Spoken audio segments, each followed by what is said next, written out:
యోహన్న, Susanna వీరిరువురు కూడా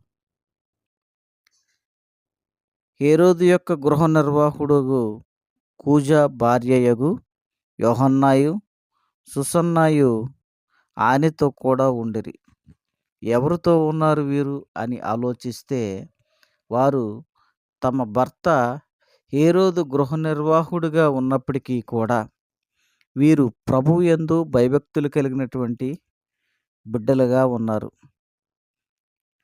తన భర్త ద్వారా కలిగే ఆధిక్యతలన్నిటినీ వదులుకొని తనకు కలిగిన వాటితో ప్రభువుకు ఉపచారం చేయుట యందు ఆనందించినది యోహన్న.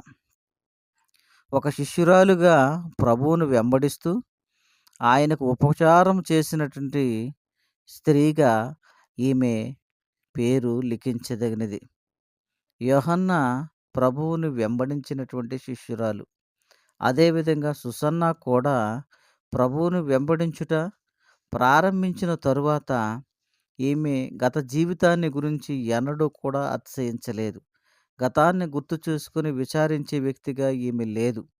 అతి శ్రేష్టమైన జ్ఞానము నిమిత్తము సమస్తమును నష్టముగా ఎంచుకొని ముందున్న వాటి కొరకు వేగిరపడు స్త్రీల వలె కనబడుచున్నది.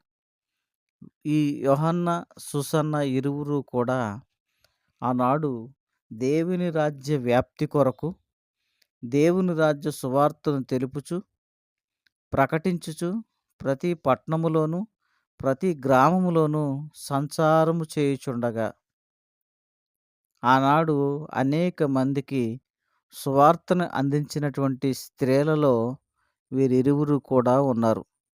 కనుకనే యోహన్న, సుసన్న ఇరువురు కూడా తమకు భర్తకి కలిగినటువంటి గృహ నిర్వాహకత్వపు అధికారాన్ని ఏమాత్రం ఉపయోగించుకొనక దాన్ని ఎంచదగినదిగా భావించి దేవుని సువార్తం, దేవుని రాజ్యము నిమిత్తము ప్రయాసపడినటువంటి విశ్వాసులుగా వీరు జీవగ్రంథములో లిఖించబడినారు.